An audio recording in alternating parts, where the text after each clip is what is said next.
One of the most notable things about Hampi is the large number of water channels and water tanks in it, a true testimony of the engineering skills which had been achieved in those days.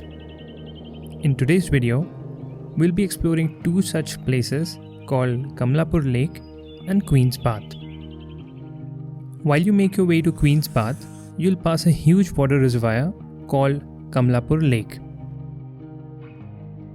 So now we are at the Kamalapura Lake, which you see right behind me. You will cross this lake if you're going towards the Vijayanagara temple from the state highway.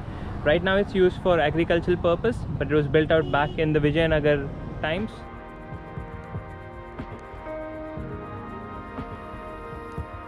It's a pretty huge lake. You can come and stop here, enjoy the view. It's supposed to be even a sunset point. So let's see if we'll be able to actually catch the sunset over here. A series of tanks, canals, aqueducts were built during the Vijayanagara period. It is a wonder that the rulers of Vijayanagara Empire had managed to build such an intriguing network of waterways that reached each and every corner of Hampi.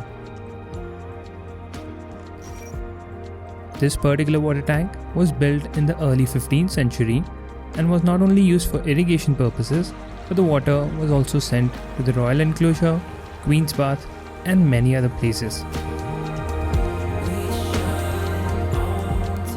It is an apt example of how expertise in hydraulics can be used to make optimum use of water for drinking and irrigation.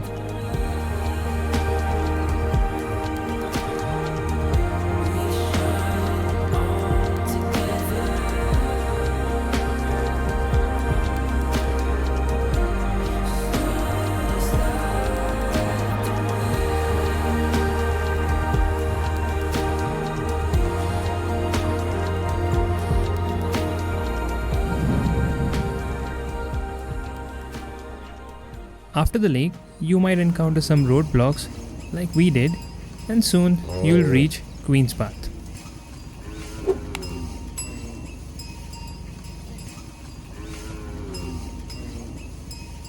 The Queen's Bath is a colossal bath located near the entrance of Royal Enclosure.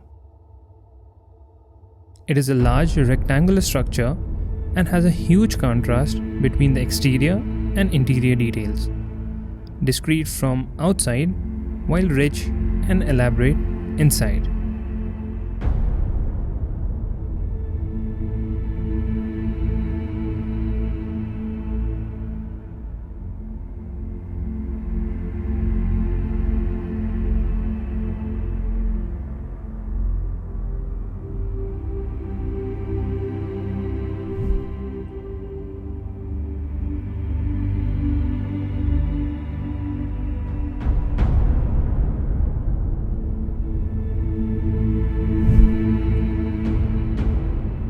So now we are at the Queen's Bath.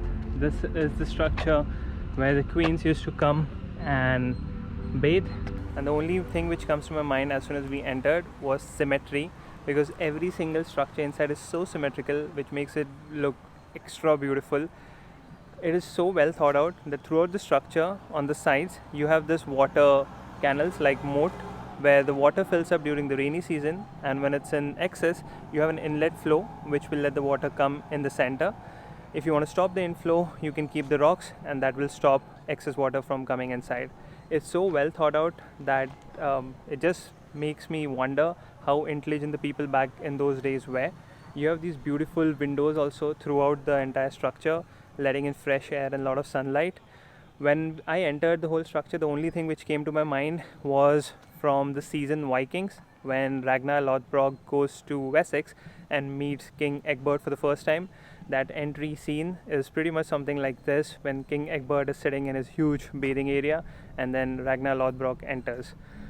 This is pretty cool. I didn't expect it to be so grandeur. It's very beautiful. There are stone steps that lead down to the floor of the bath. However, there is no ceiling over the bath and it is open to the sky. You can notice 4 holes in the ground where the wooden canopies used to be fixed to avoid direct sun while bathing. You can even see the water outlet in the corners. When you enter the Queen's Bath from the parking, you might think it's a small area with bathing water, but as you enter it, you will see lot of details. Like Akshay said, there are windows not just for sunlight but for fresh air as well, and then there are designs on the ceiling, and as you look up, you will see each design is different. They are all in octagonal shape. Then there are balconies with pillars where you can sit as well, and then there are stairs which go to the terrace overlooking the Queen's Bath. So it's a very detailed structure. If you see the windows of the Queen's Bath, it's very intelligently structured and at a good height so that you cannot see